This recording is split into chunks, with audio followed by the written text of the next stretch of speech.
यो एमसीसी हैन जसले त्यो नेपालको विकासको लागि हुँदै होइन त्यसमा एकदम प्रष्ट हौँ हामी धेरै लामो कुरो गर्नै पर्दैन अहिले त्यो एमसीसी को चाहिँ 50 करोड डलर अब त्यसमा नबिर्सौँ हामीले 13 करोड आफ्नो हाल्नु परेको छ र हालि पनि सक्यौँ र त्यो अरबौँको त्यो खर्च पनि भइसक्यो 5 तारे होटलमा अफिस खोलेर जबकि त्यो पास गर्नुपर्ने कुरो पासै भएको छैन यो अनियमितता कसले हेर्ने यो बेथिति कसले हेर्ने त्यो आफ्नै कथा होला है तर यो पैसा अमेरिकाले अहिले खुरुक्क विद्युत प्राधिकरण मार्फत जुन हाम्रो एकल एउटा निकाय हो जसले अहिलेसम्म 400 किलोभोल्टको ट्रान्समिसन लाइन बनाएको उसले मात्रै छ र उसले जाबो 4 करोड प्रति किलोमिटरमा ढल्केबार मुजफ्फरपुरवाला लाइन बनाएको हो 4 करोडमा जबकि एमसीसीले 18 करोडमा बनाउँदैछ त्यो पनि 5 तारे होटलमा हैन 5 तारे कन्सल्टेन्ट 5 तारे त्यो कर्मचारी राखेर भनेपछि यो नेपाली उपभोक्तालाई चुस्नलाई गरे हो कि विकास गर्नलाई गरे हो भन्ने प्रश्न त अगाडि छँदैछ त्यसैले मैले भन्ने गरेको छु यो विद्युत प्राधिकरण मार्फत यो काम युएसएआईडी मार्फत गरे भए सायद हामी जस्ता मान्छेले धेरै बोल्ने ठाउँ थिएन किन युएसएआईडी मार्फत हैन 60 को दशकमा चीनले बनाएको सुनकोशी भारतले बनाएको त्रिशुली र रुसले बनाइदिएको पनौतीको बिजुली काठमाडौँमा खपत हुन अमेरिकाले ट्रान्समिसन लाइन बनाएको छ रिङमेन अहिले पनि देख्न सक्नुहुन्छ लैनचौरको सबस्टेसन त्यहाँ तल चाहिँ नि हाम्रो लगनखेलको पाटनको सबस्टेसन यी सबै अमेरिकाले बनाइदियो हो युएसएआईडी मार्फत हैन त्यसै गरी काम गरे भए त यहाँ अहिले एमसीसीको यो लठा बजेर त कुरै उठ्दैन थियो हैन सिधै काम हुँदै जान्थ्यो त्यहाँ प्रश्न उठ्थ्यो होला यो किन त्यो नाइ भन्ने हुन्थ्यो है तर जब अमेरिकाले एउटा नयाँ संरचना एमसीसी भन्ने बनायो जुन इन्डो पेसिफिक स्ट्राटेजीको त्यो डकुमेन्ट अमेरिकन रक्षा मन्त्रालयको पढ्नुभयो भने प्रष्ट शब्दमा लेखाएको छ एमसीसी भनेको हाम्रो सफ्ट आर्म हो हैन इन्डो पेसिफिक स्ट्राटेजीको र इन्डो पेसिफिक स्ट्राटेजी भने के भन्दाखेरि रुस चीन र इरानको विरुद्धको एउटा स्ट्राटेजी हो प्रष्टै लेखाएको छ अब हाम्रो उत्तरी छिमेकीसितको विरुद्धमा चाहिँ यसरी हामीले चाहिँ कुनै कुरामा चाहिँ यसरी भाग लिनुहुन्छ त भने प्रश्न आयो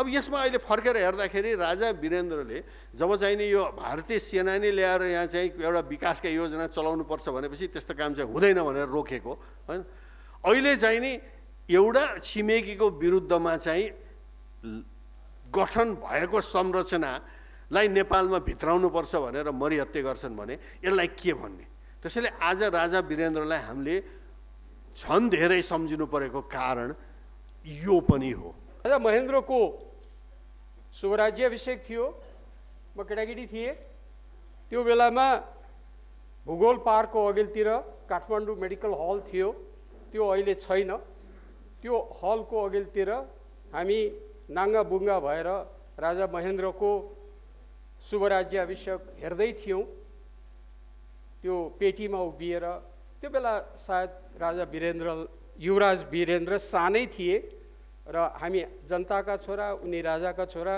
उनीसँग हाम्रो देखादेख मात्रै पनि टाढैबाट भएको तर उनलाई मैले 3-4 चोटि भेटेको छु र त्यसको आधारमा उनको समयमा मैले काम गरेको छु त्यसको आधारमा मैले केही कुरा उनको बारेमा गर्नेछु 2015 साल चैत महिनाको बेला छ जुद्धोदयको म 9 कक्षाको विद्यार्थी थिएँ युवराज वीरेन्द्र दार्जिलिङमा पढ्दै थिए उनलाई हाम्रो स्कुल त्यो बेला जुद्धोदय पब्लिक स्कुलमा त्यस बखतका सबैलाई आमन्त्रित गरिन्थ्यो त्योभन्दा पछि जस्तो लाग्छ मलाई राजा महेन्द्र आएका हुन् र युवराज वीरेन्द्र आएको बेलामा पहिलोचोटि सायद उनी 7-8 कक्षामा पढ्थे म 9 कक्षामा पढ्थेँ जुद्धोदय पब्लिक हाई स्कुलमा र त्यो बेला उनले बोलेका कुरा मेरो कानमा अहिले पनि सम्झिरहेछ उनले के भनेका थिए भने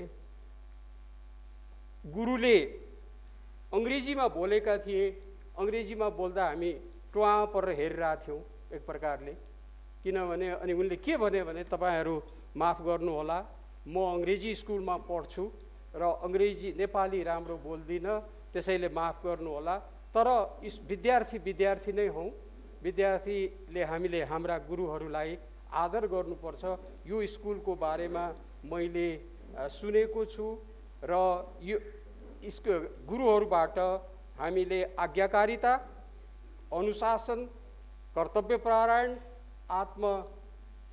आत्म सहायको पाठ सिक्नुपर्छ भनेको हिजो जस्तो मलाई लाग्छ त्यो मेरो पहिलोचोटि उनीसँगको प्रत्यक्ष नजिकबाट देखादेख भएको हो।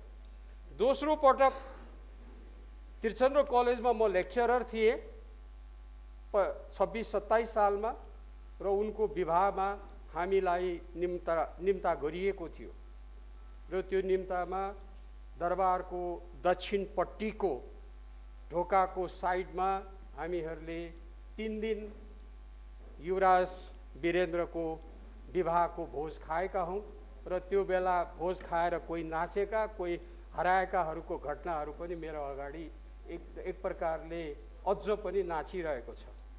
तेस्रो भेट मेरो म दार्चुला जिल्लाको प्रमुख जिल्ला त्योभन्दा अगाडि 32-33 सालमा जाँचबुझ केन्द्रमा म विशेष अधिकृतको रूपमा काम गर्थेँ। राजा महेन्द्रले आफ्ना छोरा वीरेन्द्रको लागि राज्य सञ्चालनको निमित्त तालिम दिन जाँचबुझ केन्द्र स्थापना गरेका थिए। त्यसमा हामी बाहिरकाहरूलाई पनि विशेष अधिकृतमा लगिन्थ्यो र मैले त्यो बखतमा जाँचबुझ केन्द्रमा विशेष अधिकृत भएर काम गर्दा र उनको पश्चिमाञ्चल राजा वीरेन्द्रको पश्चिमाञ्चल भ्रमणको लागि अर्घाखाँची र कपिलवस्तु जिल्लाको विकास प्रतिवेदन तयार गर्ने मौका मैले पाएथेँ। पछि मलाई बस भन्दा पनि म त्यहाँको वातावरण चित्त बुझेन, म छोडेर हिँडेँ र 33 साल त्यसपछि मैले राजा वीरेन्द्रलाई 37 सालमा दार्चुला जिल्लाको प्रमुख जिल्ला अधिकारीको रूपमा उनलाई स्वागत गर्ने मैले भूकम्प गएको थियो। भूकम्पको निरीक्षणको क्रममा तत्कालीन प्रमुख जिल्ला अधिकारीको रूपमा मैले राजा वीरेन्द्र र रानी ऐश्वर्यको सवारी चलाउँदाखेरि त्यहाँ भेट हुँदा मलाई त्यो बेलाको परिवेश त्यस्तै थियो र अलिकति लेखपढ गर्ने अथवा अलिकति राजनीतिमा त हामीले त्यो बेला के चाख राख्थ्यौँ होला र तैपनि त्यो किसिमको प्रमुख प्रशासकहरूमाथि तत्कालीन अवस्थाका पञ्चहरू अलिकति बक्र हुन्थे र त्यो बेला राजा वीरेन्द्रले मलाई राम्रैसँग काम गरे रहेछौ बस्दै गर्नु भनेपछि त्यो बेला अलिकति हत्साहित म चाहिँ नि हौसला युक्त भएको थिएँ। त्यो मेरो अर्को घटना छ र पछि म जलस्रोत मन्त्रालयको सचिव हुँदा राजा वीरेन्द्रसँग फेरि अर्कोचोटि भेट हुने मौका भयो, तर उनले मलाई सायद दार्चुला जिल्लाको प्रमुख जिल्ला अधिकारीकै रूपमा सम्झिए जस्तो लाग्छ। अन्त्यमा मलाई अहिले पनि बडा दुःख लाग्छ कि भाग्यले वा समयले र मौकाले राजा वीरेन्द्रको गुरु र मेरो गुरु एउटै हुन पुगेछन्। हामीलाई पढाउने गुरु दुईटै एउटैले हामीलाई पढाएछौँ र जुन बखतमा उनको यहाँ वंशनाश भयो त्यो बेला म संयुक्त राज्य अमेरिकामा थिएँ।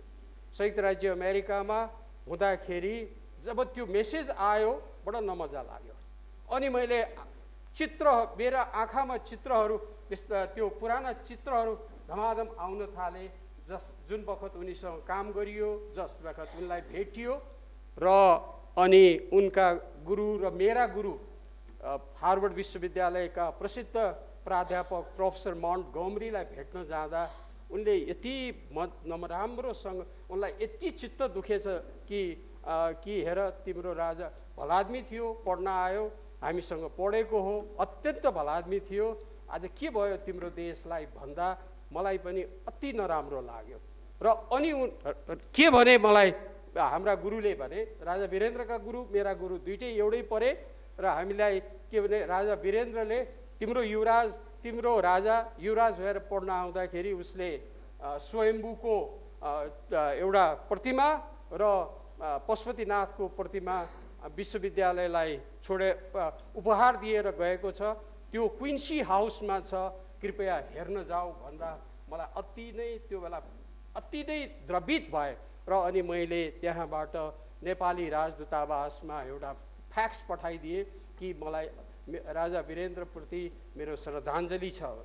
भलै मैले जागिर छोडेपछि एकचोटि राजा वीरेन्द्रसँग भेट्ने अवसरको लागि बिन्ती पत्र चढाएका थिएँ, तर त्यस बेलाको दरबारले मलाई राजा वीरेन्द्र भेट्न दिएन।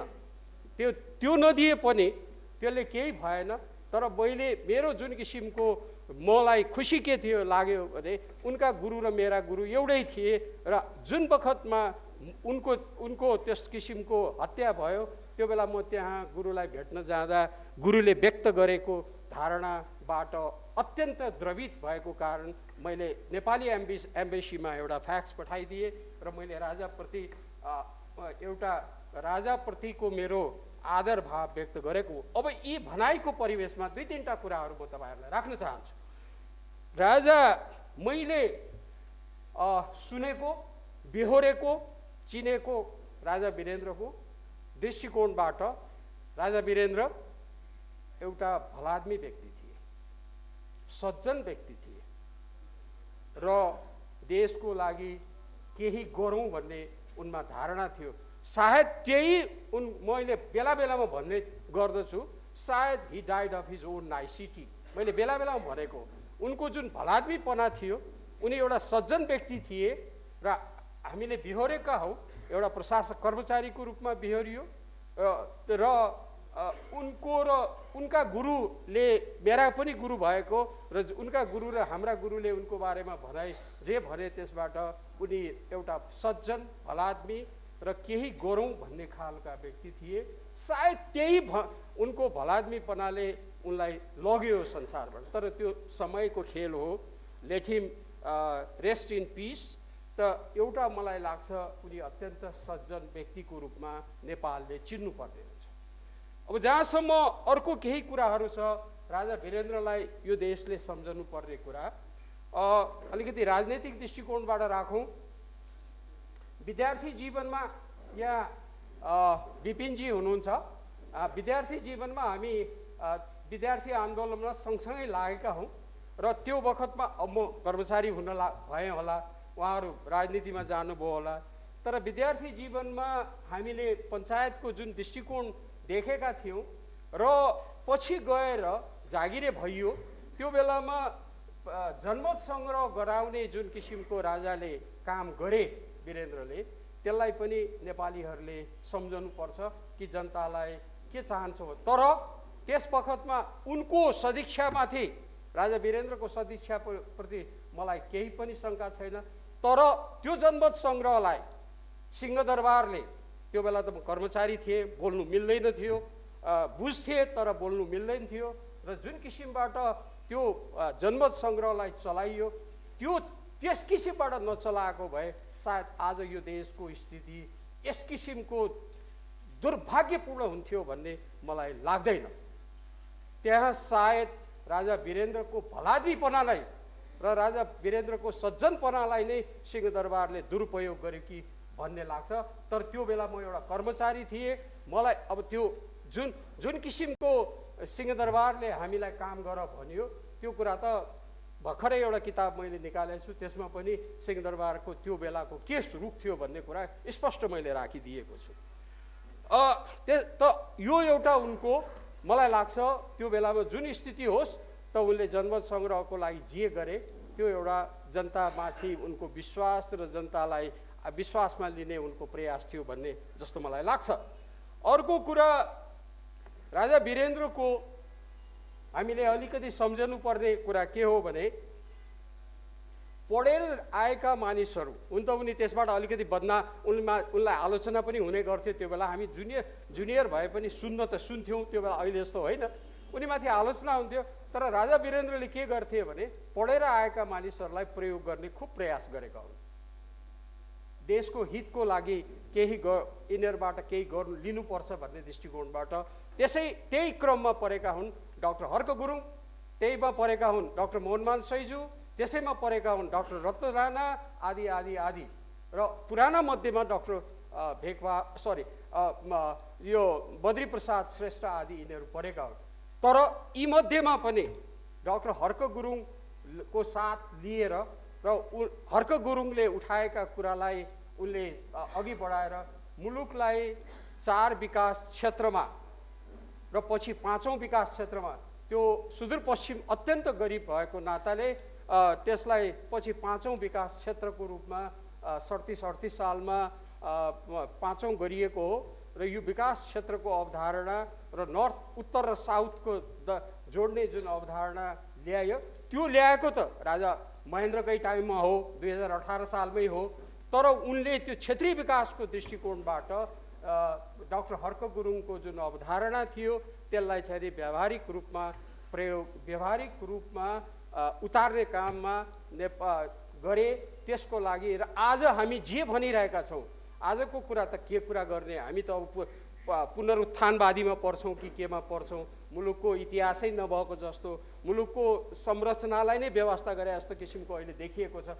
तर मुलुकको बनावट, हाम्रो मुलुकको बनावटको दृष्टिकोणले उत्तर र दक्षिणलाई जोड्ने दृष्टिकोणबाट जुन किसिमको यो अवधारणा ल्याइएको थियो, त्यसमा कर्णाली अञ्चल बाहेक अरू जुन किसिम 5वटा क्षेत्रको जुन अवधारणा थियो त्यो डाक्टर हर्क गुरुङकोलाई र नयाँ पुस्तालाई साथ दिएर प्रोत्साहित गरेर राजा वीरेन्द्रले ल्याएको हो। त्यसको लागि पनि हामीले उनलाई सम्झनुपर्छ जस्तो लाग्छ।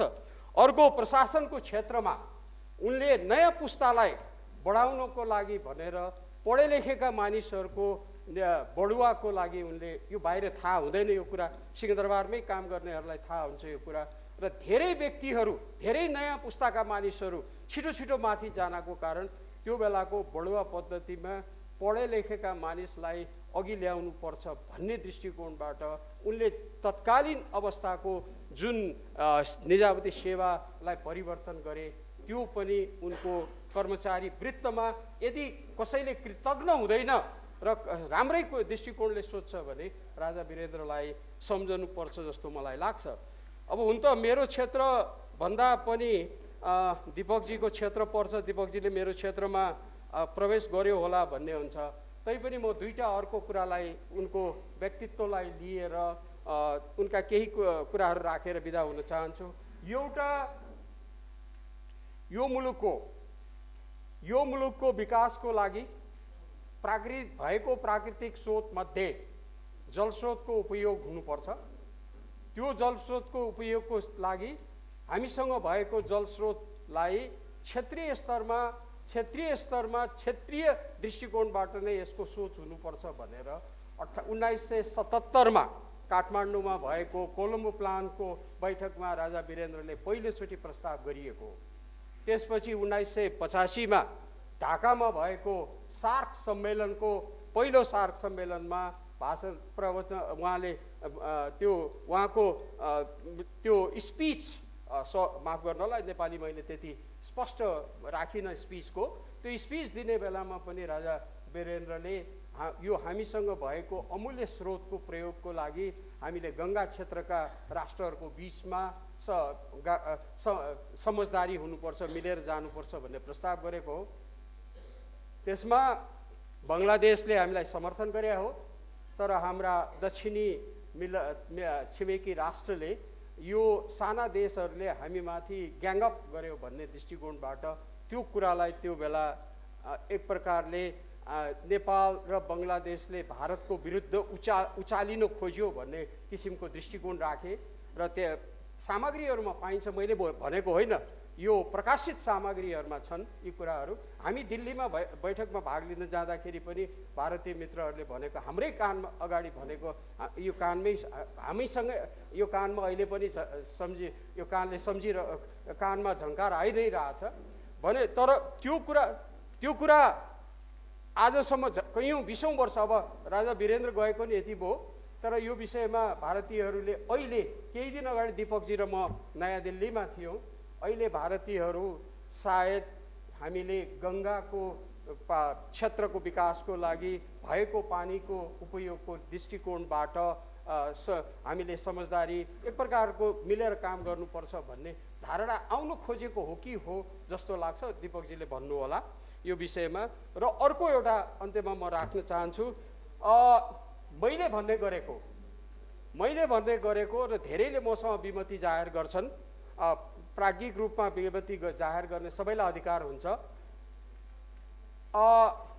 नेपालको भूभौगोलिक बनोट अनुसार नेपालले यो भूभौगोलिक बनोटलाई उपयोग पनि गर्न सक्छ। यो हाम्रो लागि यो वरदान पनि हो, अभिशाप पनि हो। त्यस दृष्टिकोणबाट राजा वीरेन्द्रले यही नै मलाई लाग्छ सोचेर शान्ति क्षेत्रको प्रस्ताव ल्याएको हो। तर त्यो शान्ति क्षेत्रको प्रस्ताव राम्रो प्रस्ताव थियो, तर त्यो समय उपयुक्त समयमा आयो कि आएन भन्ने कुरा नै महत्त्वपूर्ण हो। यो विषयमा हामी छलफल गर्छौँ। तर धेरैको मलाई पनि लाग्छ त्यो उपयुक्त प्रस्ताव थियो, तर त्यो समय र जुन परिवेशमा आयो त्यो बेला त्यति ठिक थिएन कि त्यसै कारणले मलाई लाग्छ भारतले त्यसलाई अस्वीकार गरिदिने बित्तिकै त्यो फेल भयो। तर त्यो एउटा राम्रो प्रस्ताव थियो, त्यसलाई हामीले स्ट्राटेजिकली चल्न सक्नु पर्थ्यो जस्तो मलाई लाग्छ।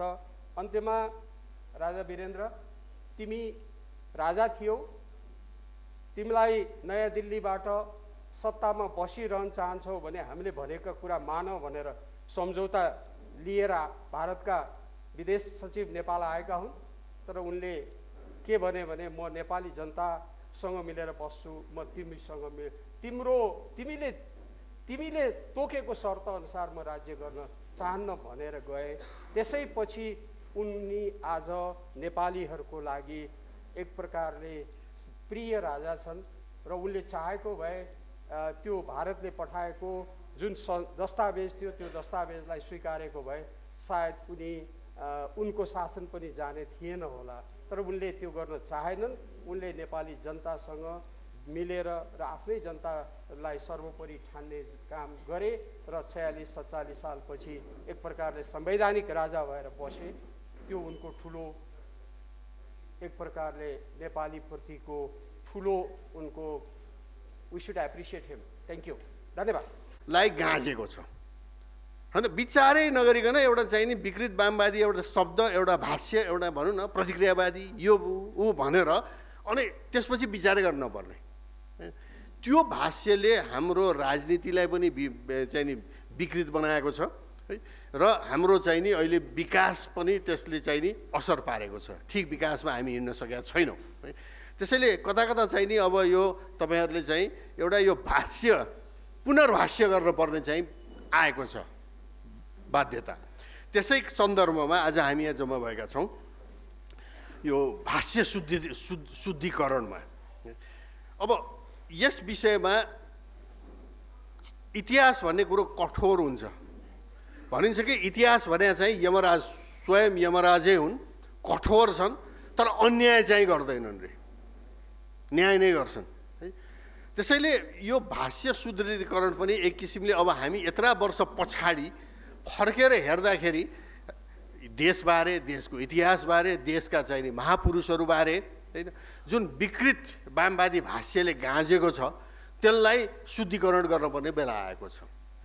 अब राजा हुँदैमा चाहिँ एकचोटि चाहिँ त्यो के अरे एकदम चाहिँ नि सामन्ती र यो भन्ने त्यसो भने त बेलायत पनि सामन्ती, जापान पनि सामन्ती, स्विडेन पनि सामन्ती, सबभन्दा अहिले विकसित मुलुक जो छन् ती सबै सामन्ती होइन।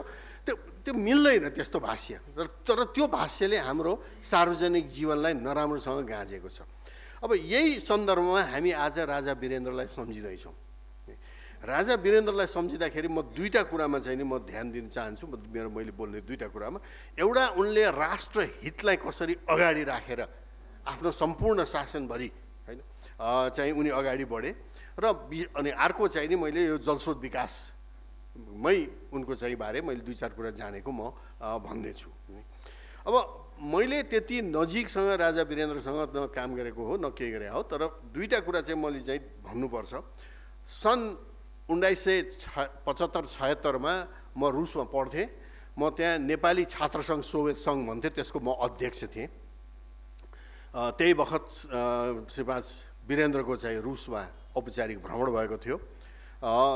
यो छात्र सङ्घ फेरि चाहिँ नि यो एस्टोनियाको टालिनदेखि चाहिँ नि कजाकस्तानको आल्माटीसम्म छरिएका नेपालीहरू 19वटा चाहिँ ठुला सोभियत सङ्घका सहरहरूका यो सङ्गठन थियो यो है।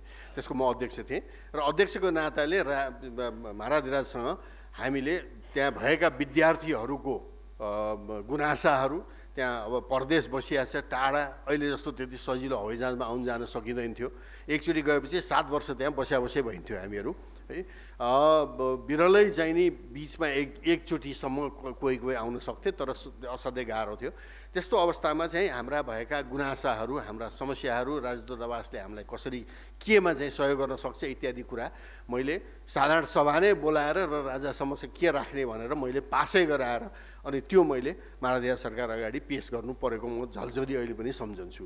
र त्यसमा राजदूतावासबाट कता कता हुन्छ नि, अब अघि द्वारिकाजीले भने जस्तै सिंहदरबारको अर्कै भूमिका हुन्छ भने जस्तै त्यहाँ कता कता अलिकति अलि छिड्के हान्ने चाहिँ नि या उ गर्ने या ब्रेक हान्ने चाहिँ नि प्रयास थियो।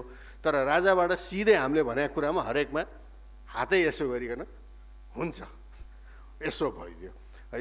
अनि त्यसले गर्दाखेरि कता कता अब विद्यार्थी त विद्यार्थी नै हो नि, अब राजाले यति भने हुन्थ्यो भने यो पनि भने भए हुन्थ्यो नि भन्ने चाहिँ नि फेरि हाम्रो चलन छ क्या त होइन। तर राजाबाट एकदम सौहार्दपूर्ण हिसाबले चाहिँ छात्रहरूको चाहिँ समस्या त्यसरी हल गरिबक्सेको म सम्झन्छु। दोस्रो चाहिँ नि महेन्द्र प्रकृति संरक्षण कोषमा म ट्रस्टी थिएँ 1990s को दशकमा। महाराधिराज संरक्षक भइन्थ्यो, अधिराज कुमार ज्ञानेन्द्र त्यसको चेयर होइन। अनि त्यहाँ चाहिँ नि मैले भन्नुपर्छ अब कतिपय कुरा त त्यहाँ गर्ने भनेपछि राजालाई जाहेर गरेर राजाबाट ओके भनेर अनि काम हुन्थ्यो त्यहाँ है। त त्यहाँ सबभन्दा मलाई अनौठो लागेको के भने अहिलेसम्म प्रकृति संरक्षणमा जुन नेपालले विश्वव्यापी ख्याति प्राप्त गरेका छ है, ती कामहरू King Mahendra Trust for Nature Conservation Shri 5 Mahendra प्रकृति संरक्षण कोषबाट भएका छन् होइन। जुन कुरा अहिले अफ्रिकामा चाहिँ लागू गर्न खोजिरहेछन्, ल्याटिन अमेरिकामा लागू गर्न खोजिरहेछन्, 2-3वटा उदाहरण अहिले Annapurna area conservation trust conservation programme ACAP. अब त्यहाँ नौलो कुरो के थियो भनेदेखि यो टुरिज्मबाट चाहिँ नि स्थानीयले कसरी फाइदा पाउने भन्ने त्यो कन्सेप्ट चाहिँ नि अगाडि ल्याइएको हो एक्यापमा। र त्यसले चाहिँ धेरै चाहिँ स्थानीय अन्नपूर्ण एरियामा चाहिँ र पछि कञ्चनजङ्घा र अरू ठाउँमा पनि फाइदा चाहिँ भएको थियो र चितवनमा पनि है। त्यस्तै सबभन्दा घटलाग्दो चाहिँ नि यो बफर जोन भन्ने कन्सेप्ट थियो होइन। यो राजाकै स्वीकृतिबाट नै पछि भाग अब गर्ने त थुप्रो मान्छेहरू थिए, विज्ञहरू थिए, अनेक थिए, तर माथिबाट चाहिँ नि यसै हात नथापिदिएपछि त्यो काम अगाडि बढ्दैन भने त यहाँहरू सबैलाई थाहा छ है। त्यो बफर जोन कन्सेप्ट भनेको अब चितवनमै जानुहुन्छ भने त्यहाँ कस्तो देखियो भनेदेखि अब हामी त धेरै घना बस्ती भएको ठाउँ हो होइन, खेतीयोग्य जमिन कम छ है। त्यसैले जङ्गलमा चाहिँ गाउँको चाप जहिले पनि रहिरहेको हुन्छ। त राष्ट्रिय निकुञ्ज बनाइदिएपछि त के हो भने गाउँलेहरूले परम्परागत रूपमा प्रयोग गरी आएको होइन स्याउला यो चाहिँ पातपतिङ्गर ल्याएर यो उसलाई खुवाउने वस्तुलाई खुवाउने ओर्ने काममा त रोक भयो त्यहाँ है। त्यसैले यो बफर जोन कन्सेप्ट भनेको सामुदायिक वनले राष्ट्रिय निकुञ्जलाई घेर्ने बफर है। त्यसले गर्दाखेरि दुईवटा फाइदा भयो। एउटा त के भइदियो भनेदेखि चाहिँ नि गाउँलेले वन प्रयोग गर्न पाए है, किनभने सामुदायिक वन जुन वरिपरि घेरेको छ निकुञ्जको त्यसबाट चाहिँ दाउरा साउरा घाँसपात ल्याउन सक्ने भए र रुल अनुसार नियम अनुसार त्यो आफ्नो ठाउँमा छ। दोस्रो फाइदा चाहिँ के भइदियो भनेदेखि जनावरलाई त ऐन यो हो कि त्यो ऐन भन्ने मतलब हुँदैन, उसलाई त वासस्थान पनि वृद्धि भयो होइन। यो संसारकै एउटा नमुना विकासको होइन पिपल पार्क कन्फ्लिक्टलाई कम गर्ने नमुना भनेर अहिले अफ्रिकामा, केन्यामा, टेन्जानियामा इत्यादि ठाउँमा चाहिँ नि ती अवधारणाहरू लागू भएको छन्। यो राजा वीरेन्द्रकै शासनकालमा नेपालमा उत्पत्ति भएको राम्रो सुविकासका नमुनाहरू त्यसरी किङ महेन्द्र ट्रस्टबाट भएको थियो त्यो बेला है। मैले दुईवटा कुरा राष्ट्रिय हितमा गर्न चाहन्छु। एउटा चाहिँ नि सबभन्दा पहिले द्वारिकाजीले अलिकति भन्नुभयो यो शान्ति क्षेत्रको प्रस्ताव हामी नबिर्सौँ कस्तो बेलामा त्यो आएको थियो। समय ख्याल गर्नुहोस् है, सन् 1971मा बङ्गलादेश पाकिस्तान टुक्रायो भनौँ अब एक हिसाबले। म सम्झन्छु मेरो बुवाको किताबमा पनि छ यो कुरा, उहाँले पनि सम्झनुहुन्छ। उहाँ राजा महेन्द्रको अन्तिम गृह तथा कानुन मन्त्री, मन्त्रीहरू बसेर राजा अगाडि बसिन्थे। यस्तै के उसमा कुरा गर्दा बङ्गलादेश भर्खर लिबरेट भएको भनेर मन्त्रीहरूले गफ गर्दाखेरि महाराज महेन्द्रले यसो पछाडि फर्केर व्यङ्ग हानेर के भनिबक्स्यो भने अब हामीलाई चाहिँ कहिले लिबरेट गर्ने हो भनेर सोधिबक्स्यो। त्यसपछि सब मन्त्रीहरू त्यो लिबरेट भन्ने शब्द चाहिँ नि प्रयोग गरेनन्। त्यहाँ पाकिस्तानीहरूको आफ्नै कमजोरी थियो होला, बङ्गलादेश स्वतन्त्र हुनुपर्ने भाषा इत्यादिमा फरक भएको ठाउँ इत्यादि त्यो आफ्नो ठाउँमा छ, तर देश त टुक्राइएको हो नि होइन। तर त्यही कुरा 71 सालमा त्यो भयो। त्यसपछि राजाको चाहिँ नि देहान्त भयो अनि राजा वीरेन्द्र चाहिँ गद्दी आरोहण गरिबक्स्यो है।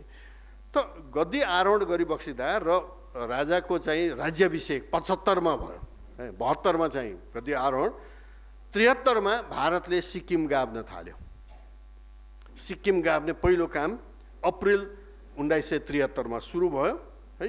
र यो चाहिँ नि पुरा सिक्किमको चोगाललाई चाहिँ नि पाखा लगाएर होइन सिक्किमकै संसदले हामी भारतमा गाभिन्छौँ भनेर पास गराए त्यहाँ है। यो अप्रिल 1975 मा। तर त्यो सिक्किम गाभिनु ठिक्क 3-4 महिना अगाडि राज्याभिषेक राजा वीरेन्द्रको भएको थियो र त्यो राज्याभिषेकमा 24 फेब्रुअरी 1975 मा सबै विदेशी पाहुनाहरूको सामु वीरेन्द्र महाराजले शान्ति क्षेत्रको प्रस्ताव राखिबक्स्यो। किन राखिबक्स्यो भने त अब त्यही सिक्किम कसरी भारतले त्यो बेला गाभ्न थालेको भन्ने र सानो मुलुकको चाहिँ नि यो आइडेन्टिटी नै सखाप हुने हिसाबले काम भएको देख्दाखेरि यो प्रस्ताव राखिबक्स्यो। भारतलाई अघि द्वारकाजीले पनि भन्नुभयो चित्त बुझाएको थिएन।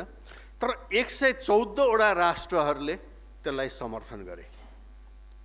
यो जतिको ठुलो नेपालको कूटनीतिक सफलता चाहिँ त सायद इतिहासमा हेऱ्यो भने पृथ्वीनारायण शाह, जङ्गबहादुर है, चन्द्रशमशेर है, चन्द्रशमशेरको 1924 को ट्रिटी होइन, 23 को ट्रिटी होइन, त्यस्ता कूटनीतिक सफलता मध्ये यसलाई पनि गनिन्छ।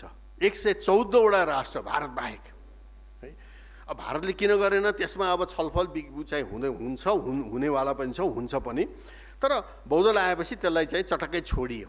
जबकि त्यो एउटा हाम्रो यो के भन्छ कूटनीतिक पुँजी थियो नेपालको होइन र राजा वीरेन्द्रको ठुलो देन त्यसमा। अब यसले के गर्यो भनेदेखि अब फर्केर हेरौँ त बौद्धल आएपछि 27 सालपछि त्यसलाई चटक्कै छोडिदिए है। त त्यो छोडेपछि चाहिँ त्यो छोडेको करिब चाहिँ नि 4-5 वर्षमा त यो तथाकथित चाहिँ नि यो जनयुद्ध सुरु भयो बहुदलीय व्यवस्थाको विरुद्धमा। त्यो पनि कहाँ भनेदेखि चाहिँ नि आतङ्ककारीहरूलाई चाहिँ नोएडामा पालेर भारतको चाहिँ तालिम दिने चक्राटा भन्ने क्याम्पमा चाहिँ नि तालिम दिएर भयो। भन्नुको मतलब चाहिँ नि नेपाललाई शान्ति क्षेत्र नमान्नेले नेपालमा आतङ्ककारीहरूको प्रयोग गर्न थाल्यो। अब यो इतिहासले कसरी यसलाई कठोर रूपले हेर्छ यो अगाडिका दिनहरूमा चाहिँ नि यो यसका विश्लेषणहरू जरुरै हुनेवाला छन् पक्कै पनि है। किनभने अहिले पनि हामी चाहिँ त्यसैमा कराइरहेका छौँ हामी त शान्ति क्षेत्र हुनुपर्छ। नेपाल एउटा शान्ति क्षेत्र हो। दुईटा ठुला भीमकाय मित्र राष्ट्रहरू बिचमा हामी दुई ढुङ्गा बिचको तरुल होइन। हामीहरूलाई शान्ति चाहिएको छ, विकास चाहिएको छ है। अहिले पनि चाहिँ नि कुनै कुनै ग्रुपहरूको हिजो भर्खर अर्को एउटा के भन्छ ट्रक जलायो भन्ने सुनिन्छ होइन। अब यस्ता कामहरूबाट चाहिँ नेपाल मुक्त होस् भनेर राजा वीरेन्द्रको जुन चाहना थियो होइन शान्ति क्षेत्रको प्रस्ताव त्यसलाई हामीले फर्केर एकचोटि चाहिँ नि नमन पनि गर्नुपर्छ र त्यसका मुख्य अवधारणाहरू हामीले चाहिँ नि टिप्नु नै पर्छ जस्तो मलाई लाग्दछ। त्यसलाई अगाडि नराख्नु, त्यसको पुँजीलाई चाहिँ नि हामीले क्याप्चर गर्न नसक्नु यो सबभन्दा ठुलो एउटा भुल हो। अब त्यस्तै चाहिँ नि विकासको कुरो गर्ने हो भने अनि त्यही बेला चाहिँ नि अब जब यो आतङ्ककारी गतिविधिहरू सुरु भयो बौद्धली व्यवस्था विरुद्धमा होइन म सम्झन्छु किङ महेन्द्र ट्रस्टमा किनभने हामी त गाउँमा काम गर्नुपर्ने होइन अप्ठ्यारो थियो होइन। अनि त्यसमा अब के छ त डाइरेक्सन भन्दाखेरि भारतले त्यो बेला जसवन्त सिंह चाहिँ नि परराष्ट्र मन्त्री थिए गएर माओवादीहरू आतङ्ककारी भनेर घोषणा गरेका थिए जबकि नेपालले गरेका थिएन है।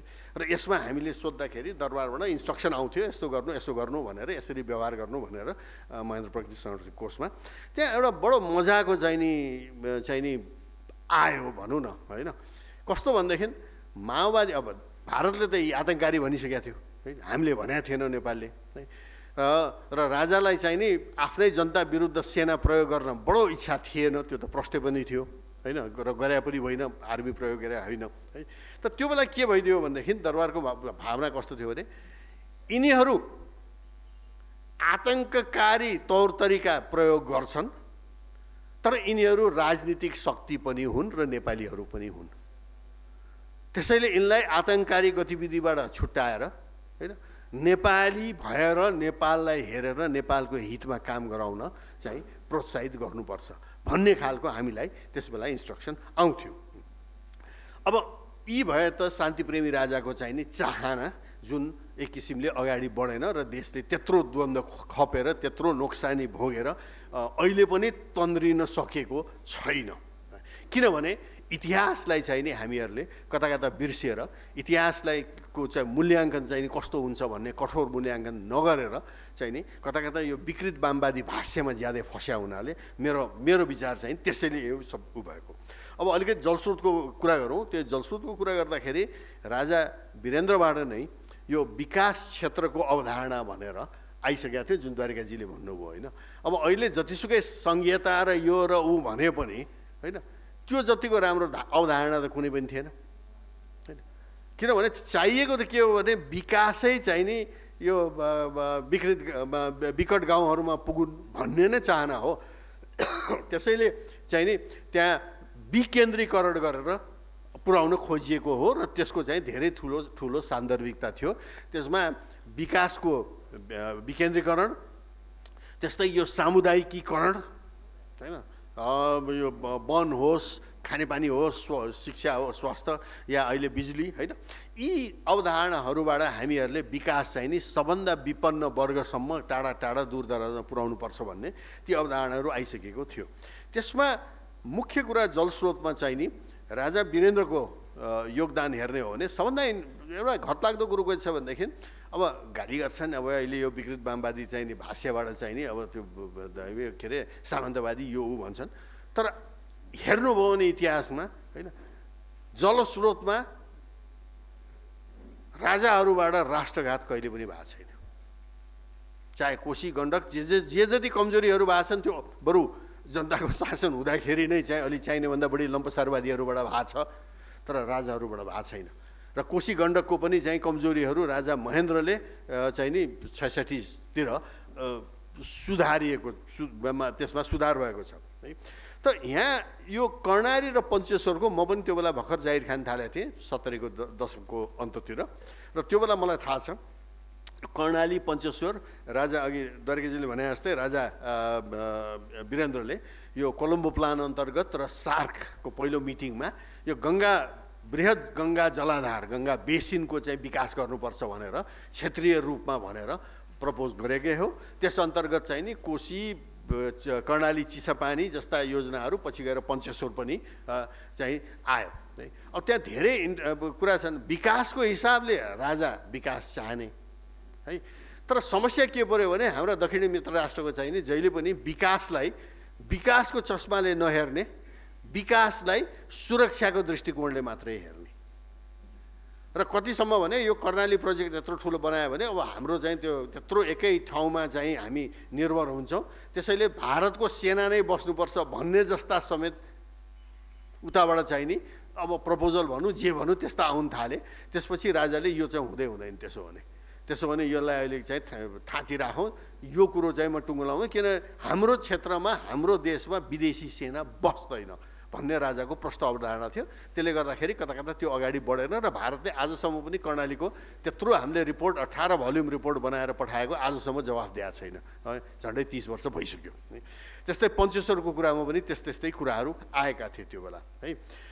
मुख्य समस्या चाहिँ नि नेपालले र राजाले विकासको अवधारणा चस्माबाट हेर्ने, भारतले सुरक्षाको दृष्टिकोणबाट हेर्ने गर्दाखेरि त्यो ऱ्याङठ्याङ आज पनि मिलेको छैन आजसम्म पनि है।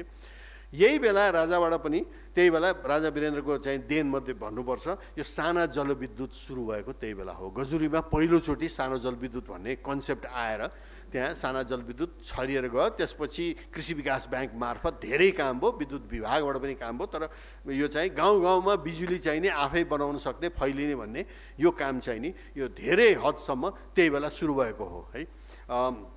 त्यसमा अहिले कता कता कुरा बढाइलिएको छ त्यो अर्कै छ। अब म यसलाई कहाँनिर ल्याएर जोड्न चाहन्छु र मेरो आफ्नो यहाँ भन्ने कुरा यहीँ अन्त गर्छु। यो चाहिँ अहिले हेर्नुहोस् त अब विकास भनेपछि नेपालको लागि र नेपालको दूरदराजमा विकट ठाउँहरूमा भएको ठाउँमा विकास हुनुपर्छ, बिजुली होस्, शिक्षा होस्, जेसुकै होस् भनेर राजा वीरेन्द्र र चाहिँ नि त्यो संरचनाले कोसिस गर्ने है।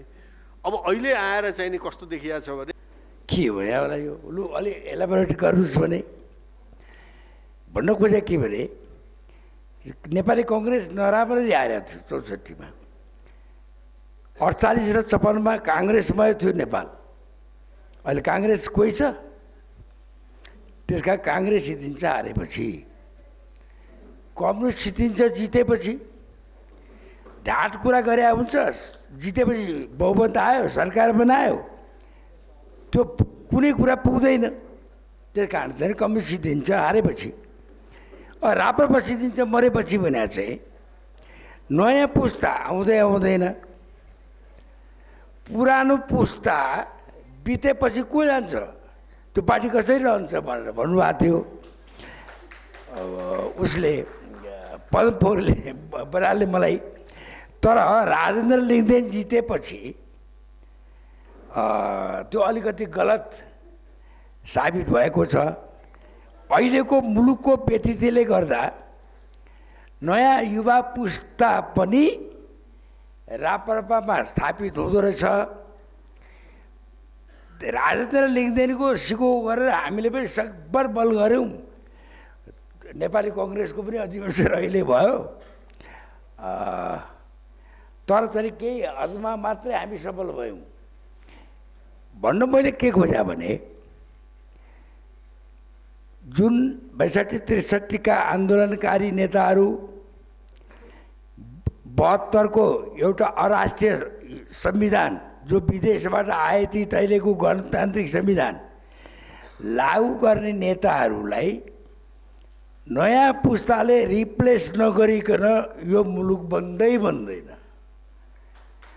सबै दलमा नेपाली कङ्ग्रेसको पनि त्यही वर्ग छ जो संविधान ल्याउँदाको मतियार हो, एमालेको त्यही छ, माओवादीको त्यही छ, राप्रपाको बल्ल बल्ल जमर्को गर्दैछन्।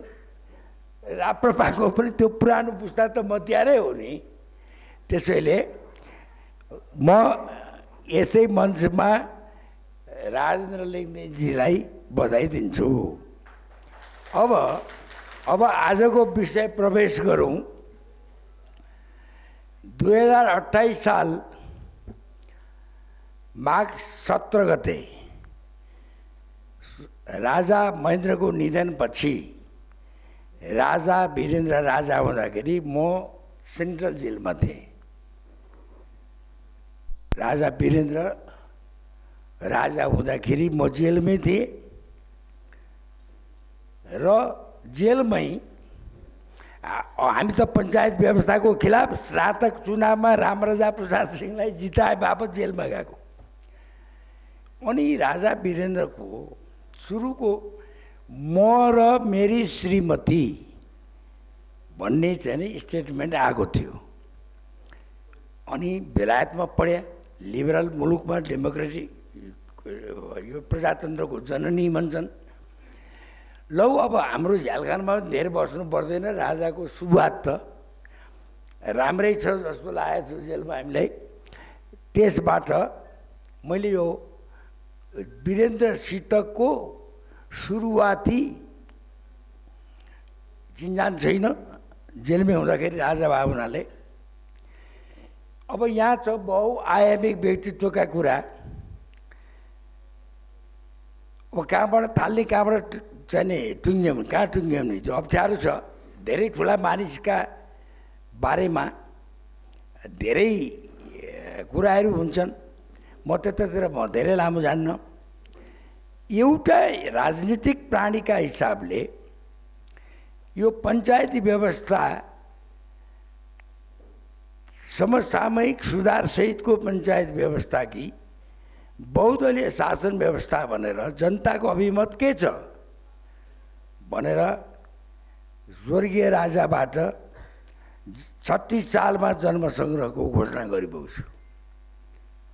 एउटा जनता के चाहन्छन् त्यसअनुसारको चाहिँ व्यवस्था चलाउने भन्ने हिसाबले त्यो प्रजातान्त्रिक एउटा प्रचण्डको भाषामा त छलाङ भने हुन्छ, एउटा खुड्किलो थियो। त्यति जनताको जनमतको जनभावना अनुसार राज संस्था चल्छ भन्ने त्यो राम्रो सङ्केत थियो। खैर 45 र 55% हिसाबले 20 र 24 लाखको हिसाबले जनमत सङ्ग्रहमा पञ्चायत निर्दलीय पञ्चायत जितेको त होइन, समसामयिक सुधारसहितको पञ्चायत हो। पछि चाहिँ नि पञ्चायतै जित्यो, निर्दलै जित्यो भने जस्तो भयो। अनि राजा वीरेन्द्र सरकारसित मेरो 45 साल जेठ 17 गते मैले दर्शन भेट पाएँ पहिलोचोटि। र त्यसमा अलिकति म नेपाली कङ्ग्रेसमा पनि भएको हुनाले, अलिकति बिपी कोइरालाको सान्निध्यमा म बस्या हुनाले धेरैजसो सरकारको जिज्ञासा राष्ट्रिय एकता र मेलमिलापको नीतिमै थियो, केन्द्रित थियो।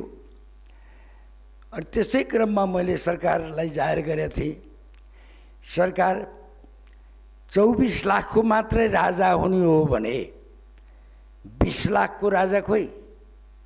किनभने 24 लाख पनि भोट फर चेन्ज हो। समसामयिक सुधार गर्दै जाँदा त जहाँ पनि पुग्न सकिन्छ, र 20 लाख त भोट फर चेन्ज हुँदै हो। त्यसकारण सरकार 24 लाखको मात्रै सरकार राजा हुन पाइँदैन, त्यो 20 लाख पनि समेट्नुपर्छ। र मैले भनेको थिएँ सरकारलाई त्यस वखतमा, राजनीतिक दलमा नेसनलिस्ट पनि छन्, अलिकति अराष्ट्रिय पनि छन्, पञ्चायतभित्र पनि नेसनलिस्ट पनि छन्, अराष्ट्रिय पनि छन्। त्यस बेलाको पञ्चायतको वर्चस्व भनेको इन्डो सोभियत एक्सिसको कब्जामा थियो पञ्चायत। इन्डो सोभियत एक्सिस त्यो बेला इन्दिरा गान्धी र रुसको 20 वर्ष सन्धि थियो। त्यसकारण चाहिँ नि राजालाई पनि मुस्किल छ, त्यो एक्सिसले चरपटाउनु दिँदैन, मुलुक खतरामा छ। राजा एक्लैले मुलुक बचाउन सक्ने स्थिति छैन। त्यसो भएको हुनाले 7 वटा फाँसीका मुद्दाको बावजुद पनि बिपी कोइराला 33 साल पुस 16 गते नेपाल आउनुभएको थियो र थुनामा पर्नुभयो। फाँसीका मुद्दाहरू थिए। बिपीको स्वास्थ्य बिग्रियो। डाक्टर मेहराज पाण्डेको अनुसार सिकिस्त is to the point of death भन्ने रिपोर्ट भएपछि यो चाहिँ जेलबाट महाराजका वीरेन्द्र सरकारका 34 सालमा बिपी कोइरालाको भेट गराइयो। अब तपाईँ पहिला उपचार गर्नुहोस्, कहाँ जाने भनेर महाराज राजबाट बिपीलाई सोधनी पो। सरकार मसित पैसा छैन, हिन्दुस्तान टाटा इन्स्टिच्युट जाने हो। होइन, राम्रो भन्दा राम्रो हस्पिटलमा उपचार तपाईँको हुन्छ। मुलुकमै बिरामी छ सरकार, मेरो बिरामीको के अर्थ बिपीले भन्नुभयो। होइन, अरू राजनीतिक कुरा पछि गरौँला, पहिला तपाईँ बच्नुपर्छ भनेर रातारात पासपोर्ट बन्यो, भिसा बन्यो, डलर सटै भयो र राजाकै पहलमा 5 लाख रुपियाँ दिएर बिपीलाई उपचार गर्न अमेरिका पठाइयो। जुन मानिसलाई त्यस बेलाको कानुन अनुसार फाँसी हुन सक्थ्यो, तर बिपी कोइराला एउटा राष्ट्रिय सम्पत्ति हो, जो राजासितकै राष्ट्रिय मेलमिलापको नीति लिएर आएको हुनाले राजालाई अलिकति सहज पनि हो। बिपी कोइरालालाई बचाउने श्रेय त्यस बखतमा राजा वीरेन्द्रलाई जान्छ। त्यति मात्रै होइन,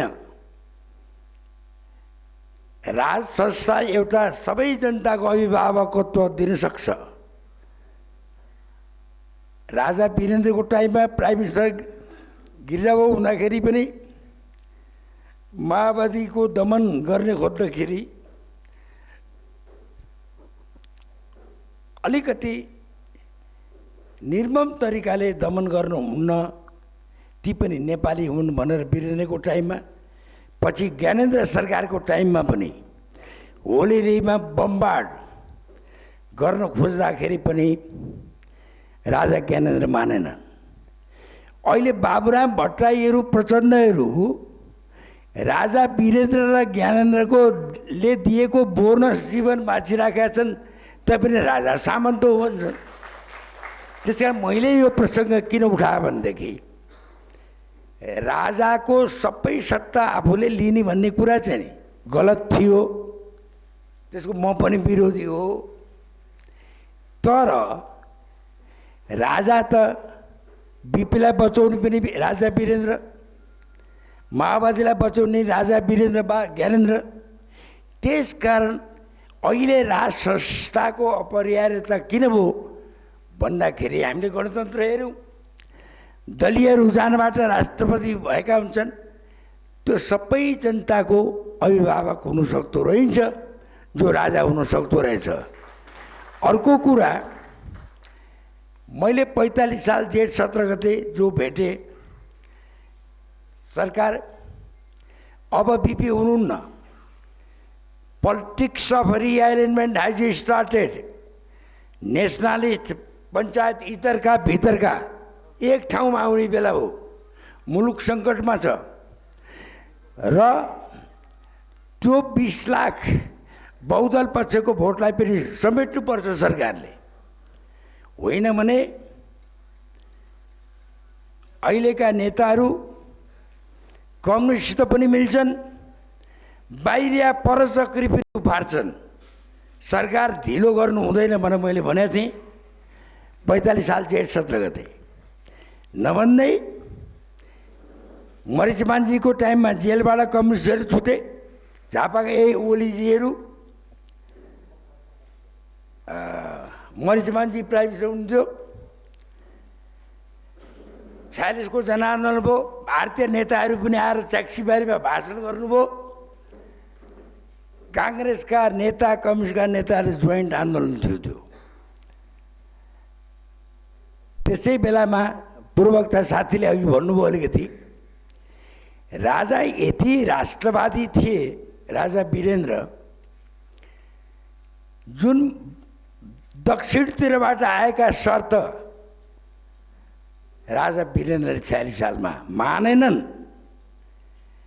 काङ्ग्रेस र कम्युनिस्टले त पञ्चायती प्रजातन्त्र एउटै चुनाव चिन्हमा लड्न पाउँछौ भने भए पनि मान्थे। त्यसकारण विदेशीहरूसित घुँडा टेक्नुभन्दा नेपाली जनतालाई पुरा प्रजातन्त्र एकैचोटि किस्ताबन्दीमा होइन, राजा वीरेन्द्रको त्यो एउटा महानता थियो, एउटा प्रजातान्त्रिक संस्कार।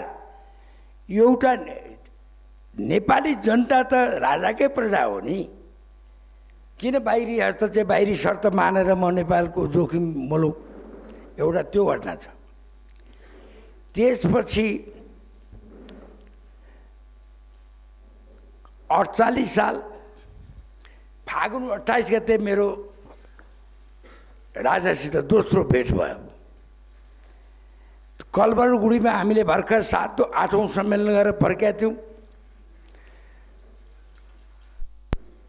सरकारबाट मलाई सोधनी भयो, एउटा आफ्नै पार्टीको सरकार छ, गिरिजाप्रसाद कोइराला प्रधानमन्त्री, गणेशमानजीको त्यहाँ चाहिँ एउटा चाहिँ अलिकति असन्तोष, धेरै ठुलो असन्तोष प्रकट भयो त्यो अधिवेशनमा। आफ्नै सरकार विरुद्ध त्यो गणेशमानजीले त्यसो गरेको राजालाई अलिकति ननिको लागेछ। त्यसबारेमा पनि सरकारले मलाई सोधिबक्सेको थियो। अनि स्थानीय चुनावको बारेमा कुराकानी भयो। खोइ हामी टनकपुरको विवादले गर्दाखेरि अहिले नेपाली कङ्ग्रेस लोकप्रिय छैन, अहिले चुनाव गर्नुहुन्न भनेर भट्टराईजी, गणेशमानजी, अरू मन्त्रीहरू भन्छन्, तर प्रधानमन्त्रीजी चाहिँ गर्नुपर्छ भन्नुहुन्छ भनेर मैले भनेको थिएँ सरकारलाई। सरकारबाट के हुकुम भयो भने के विदेशी सहयोग निर्वाचित निकायले आउँछ भनेर मुलुकलाई असिलो हुने गरी काङ्ग्रेसको प्रतिकूल हुने अवस्थामा चुनाव केलाई गर्ने त? त्यो सरकारबाट हुकुम भएको थियो। त्यसपछि सरकारसित 54 सालमा म स्वास्थ्य मन्त्री थिएँ। सर्जिकल कन्फरेन्स हुने भयो कमलादीमा, प्रमुख अतिथि सरकार। त्यसपछि त्यस वखतमा फेरि सरकारसित भेट भयो। सरकारले पानसवाला उद्घाटन गरिबक्स्यो, मैले भाषण गरेँ। विदेशी डाक्टरहरू पनि थिए, सर्जनहरू। त्यो अधिवेशनमा डाक्टर मुडुबरी, ध्रुव मुडुबरी अहिले बित्नुभयो, सर्जिकल एसोसिएसनको अध्यक्ष हुनुहुन्थ्यो। राजा रानीकै सामनेमा सर्जिकल कन्फरेन्स, सर्जिकल एसोसिएसनको भवन निर्माण गर्नलाई जग्गा मन्त्रालयले हामीलाई उपलब्ध गराएन भनेर चाहिँ डाक्टर मुडुबरीले सरकारलाई जाहेर गर्नुभयो मेरै अगाडि। त्यो त मलाई भने हो, सरकार यस्ता चाहिँ एसोसिएसन कति छन्। मैले कहाँ जग्गा खोज्दै हिँड्ने। प्राकृतिक चिकित्सालय, यो कात्यायनी मन्दिरनेरि मागन आए, त्यो क्याबिनेटमा राखेर त्यो मैले दिएँ भनेर मैले भने। त्यसपछि बडा महारानी ऐश्वर्यले यस्ता काठमाडौँका महँगा जग्गा यी विभिन्न एसोसिएसनलाई बाँडेर साध्य हुन्छ, मन्त्रीले कसरी बाँड्छ, केरी समाउँछ भनेर रानीबाट पनि हुकुम भयो। त्यसकारण मलाई यो गरिब मुलुकको स्वास्थ्य मन्त्री हुनु चाहिँ साह्रै गाह्रो काम रहेछ सरकार भने मैले होइन। अब काठमाडौँ र दूरदराज गाउँ देहातमा अब स्वास्थ्य नीति फरक गर्नुपर्छ अलिकति। यहाँ त उपचार महँगो भए पनि गर्न सक्ने हैसियतका मान्छे बस्छन्। राजाले त्यो चाहिँ निर्देशन जस्तो म मन्त्री हुँदाखेरि हुकुम भएको थियो। मैले भन्न खोजे के भने, आज हामी राज संस्था त फाल्यौँ, 1.5, 2, 4 लाख 5 लाखका पलङमा हामी सुत्नुपर्ने। राजाको त्यो नारायणजीको त्यो अहिले के सङ्ग्रहालय छ, सामान्य मध्यमवर्गीय परिवार जस्ता सुत्ने खाटहरू, कुर्सीहरू राजा वीरेन्द्र बोबो गरेको हामीले देख्यौँ। बडो सायद टिका धमला कि कसले पनि लुगा अलिकति फाटेको पनि राजा आफै सिउने, सरलभन्दा सरल, कमभन्दा कम मित्यो। एउटा कुञ्चनी एडिसी कि कसले ठुलो गाडी किनेछ, तिम्रो गाडी ठुलो भएन र? त्यसो भएको हुनाले मुलुकलाई विकास कसरी गर्ने, मुलुकको राष्ट्रियता कसरी संरक्षण र सम्वर्धन गर्ने र अहिले जुन सारा विश्वमा द्वन्द्व चर्किराखेको छ, सबभन्दा सुरुवात 116 मुलुक, भारत एउटाले मात्र स्वीकृत नहुँदै भारतको इसारामा रुसले पछि फिर्ता लियो। एउटा मुलुक संसारै एउटा शान्ति क्षेत्र होस् भन्ने किसिमको राजा वीरेन्द्रको दृष्टिकोण थियो। र मैले जम्मा जिन्दगीमा मेरो पारिवारिक अभिभावक मेरो मातापिता हो, मेरो राजनीतिक अभिभावक बीपी कोइराला हो। बीपी कोइराला बितेपछि मेरो राजनीतिक यो मुलुकको बचाउँछ कसैले भने राजा वीरेन्द्रले बचाउँछ भनेर राजनीतिक अभिभावक राजा वीरेन्द्र मेरो हो। त्यसकारण राजाको त्यस्तो चाहिँ वंश विनाश भएको राति 2 बजे सल्यानको हाम्रो चाहिँ साथी शिक्षा राज्य मन्त्री हुनुहुन्थ्यो राजेन्द्र बहादुर शाहले मलाई राति 2 बजे फोन गर्नुभयो। म भावविह्वल भएँ। बिपीको मृत्युपछि एउटा मैले ठुलो अभिभावक गुमाएँ भन्ने महसुस हो। आज बिपी र राजा वीरेन्द्रसितको पटक 5 चोटि मेरो दर्शन भेट बक्सेर छ। त्यो दुइटैको निधन भइसकेपछि आज नेपाल टुरो भएको छ, अभिभावक छैन। त्यस कारण चाहिँ नि म जहाँ पनि भन्ने गर्दछु, राजा राज संस्था सबैको अभिभावक हुन सक्दछ।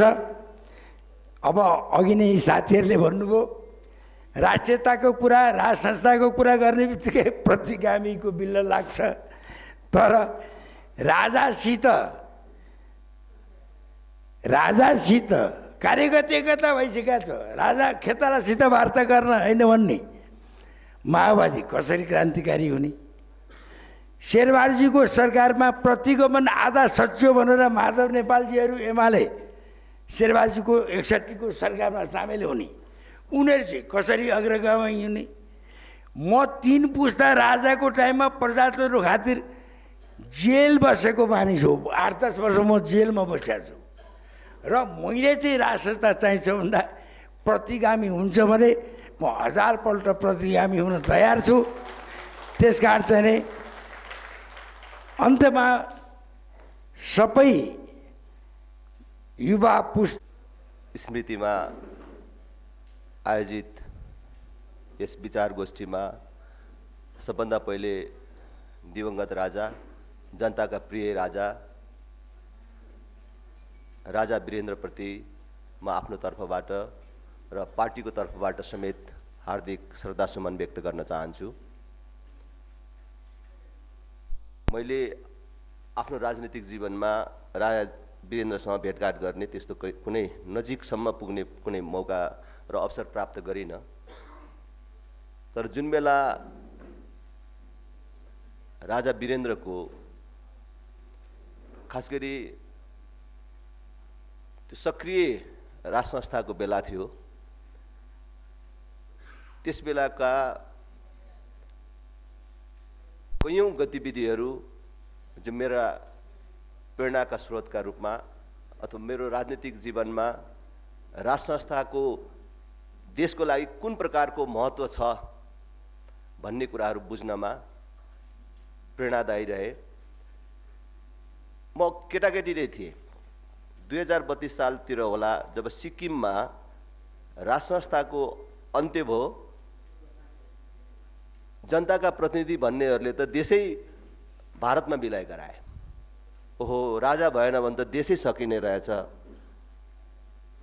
भन्ने मेरो बाल मस्तिष्कमा जब पर्यो कि राजाको अभावमा, राज संस्थाको अभावमा हाम्रो पनि देश कुनै पनि बेला त्यस्तो खतरामा पर्न सक्छ भन्ने मलाई लाग्यो। आज पनि मैले जहाँ जाँदाखेरि पनि राज संस्थाको महत्त्वको बारेमा कुरा गर्दाखेरि आम जनतालाई भन्ने गरेको छु कि 2032 सालसम्म हाम्रै छिमेकमा सिक्किम भन्ने देश थियो। त्यस बेलाभन्दा अझ अहिले मैले बेसी बुझ्छु, किन त्यस बेला त थोरै थोरै बुझेँ। ए, राजा हट्यो, सिक्किम पनि सकियो, एउटा देश पनि समाप्त भयो भन्ने मात्रै थियो।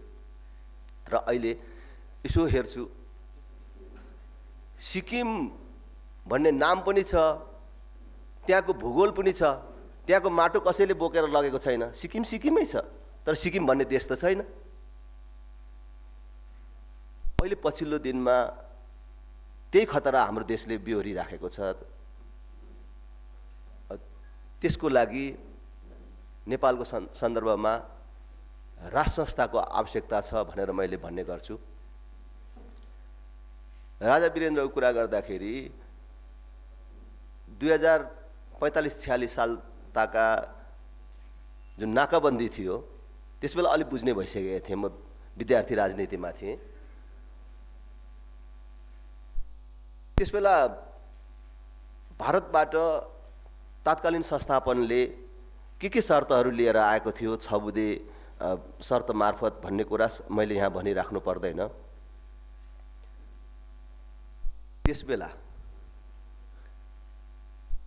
राजाले ती शर्तहरू मानेको भए हाम्रो विद्वान वक्ताहरूले भन्नुभयो जस्तै सायद नेपालमा अहिलेसम्म राज संस्था पनि रहिरहेको थियो होला, त्यो नाम मात्रको हुन्थ्यो होला र राजा वीरेन्द्रले मारिनुपर्ने परिस्थिति पनि आउँदैन थियो होला। तर देशहित विरुद्धका तिम्रा सम्झौताहरू, तिम्रा शर्तहरू भनौँ, तिम्रा शर्तहरू मानेर सम्झौता गर्नुभन्दा म जनतासँग अथवा देशका राजनैतिक दलहरूसँग सम्झौता गर्छु, तिमीसँग झुक्नुभन्दा मेरो जनतासँग झुक्छु भनेर जब राजा वीरेन्द्र दलमाथिको प्रतिबन्ध हटाउन मात्र होइन, बहुदलीय व्यवस्था देशलाई प्रदान गरेर आफू संवैधानिक राजा बनेर बस्न मन्जुर गरे, त्यसपछि झन् मलाई कस्तो लाग्यो भने हो कि हामी कोही भन्दा, कुनै राजनीतिक दलको नेता भन्दा, कुनै अरू छुट्टै नागरिक भन्दा हामी सबैभन्दा राजा देशभक्त हुन्छन् भन्ने कुरा चाहिँ प्रमाणित भयो भन्ने लाग्छ। र त्यसबेला पछि देशमा दलीय व्यवस्था आयो, हामी पनि उमेर अनुसार विभिन्न राजनीतिक दलहरूमा आबद्ध भयौँ। राजाको भूमिकामा फरक पर्यो। मैले वास्तवमा प्रत्यक्ष रूपमा भेटघाट गर्ने, मैले अघि नै भने नजिकमा बसेर कुनै अनुभव गर्ने कुराहरू त पाइनँ, तर राजाको देशभक्ति, जनताप्रतिको प्रेम, त्यसलाई हामीले अनुभूत गर्ने मौका पायौँ। असामयिक रूपमा राजा र राजाको सम्पूर्ण वंशको नाश भयो कि वास्तवमा त्यही दिनबाट नेपाली जनता र नेपाल राष्ट्रको दुर्दिनको प्रारम्भ भएको छ। आज हामी त्यो जनप्रिय लोकप्रिय राजाको स्मरण गरिराखेका छौँ। हामी सबैलाई शक्ति र बुद्धि प्राप्त होस्, त्यो क्षमता प्राप्त होस्, फेरि देश सुमार्गमा जान सकोस्, देशले एउटा निश्चित दिशा प्राप्त गर्न सकोस्। हामी सबै विगतका सबै प्रकारका गल्ती, कमी, कमजोरीहरू सच्याएर देशलाई एउटा सुमार्गमा लैजान सफल हुन सकौँ। फेरि पनि राजा वीरेन्द्रमा हार्दिक श्रद्धासुमन व्यक्त गर्दै बिदा हुन्छु। धन्यवाद। जय राष्ट्र, जय जनता।